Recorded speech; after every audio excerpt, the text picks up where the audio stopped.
The morale in the NWA-TNA locker room continues to stink last Wednesday, November 19th. Just about everyone involved in the promotion views it as the Jeff Jarrett show, and the general feeling is that nothing and no one is going to change that. I haven't seen morale this bad in any company I've worked in, noted one veteran wrestler. Noted one veteran wrestler who never worked in 2022 WWE. That's true. But it's interesting to see, like, it's not just the shows that don't have much life. It's clearly like a prevailing locker room issue that these people don't have a ton of belief in the company. They don't have a ton of belief in the management. And that does seep through into the product, where you see the product suffer. You see the quality of wrestling suffer. You see the amount of engagement in the product suffer. You see the crowd's engagement in the product suffer.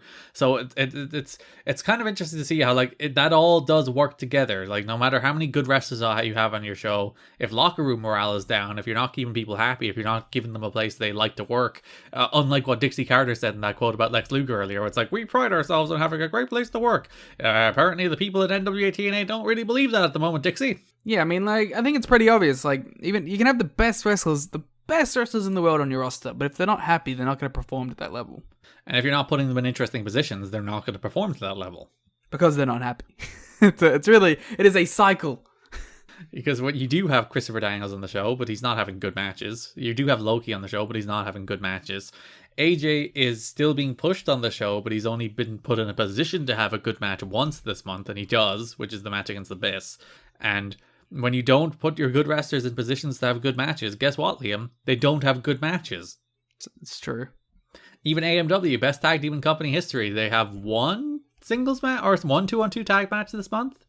It's a bit all over the place. And that's the thing, like, none of these matches had anything to sink your teeth into either, even from a fan perspective. Yeah, because there's the AMW match against Siaki and ECMO, and I don't think there's another AMW match this month. I don't even think they're in, like, a multi-man. Oh no, they're in the gauntlet as singles, but that's it. Yeah, it's a weird month.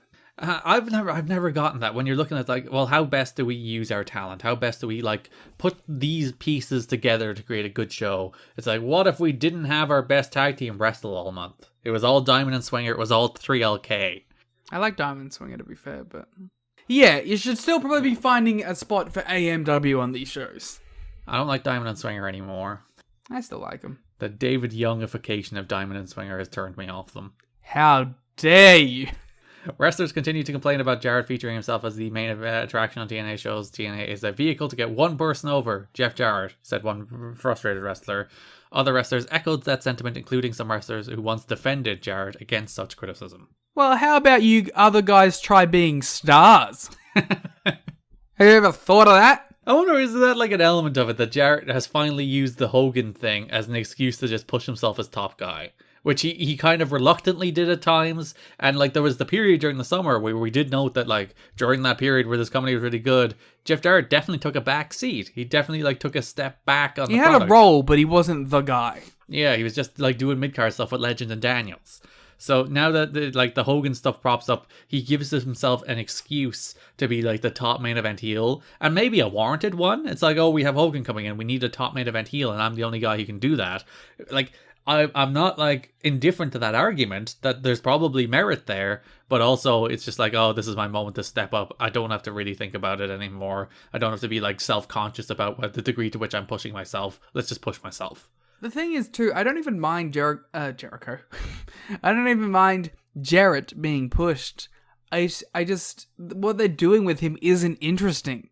He just comes out every week and cuts the same promo, tells Mike Tenay to shut up, and then starts yammering on about Hulk Hogan until whatever excuse they have for Hulk Hogan not being there gets brought up, and he does his, like, 1 week feud. It's like, and he's not even wrestling. Because when he's wrestling, he's also fine. But he doesn't do that.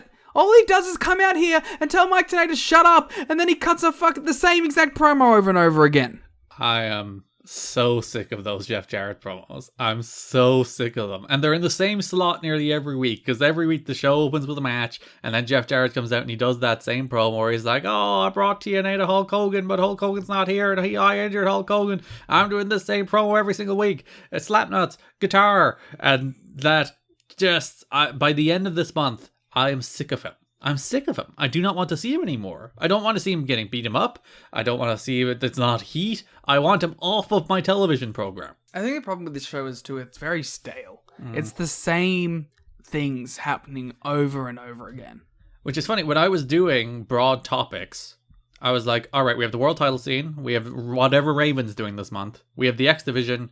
We have the tag teams, which are single programs. And that's it. There's no other story. I was like, literally, I was going through the shows, like, is there anything I'm missing? Is there like a Don Callis story? It's like, no, that ties into the Jarrett stuff.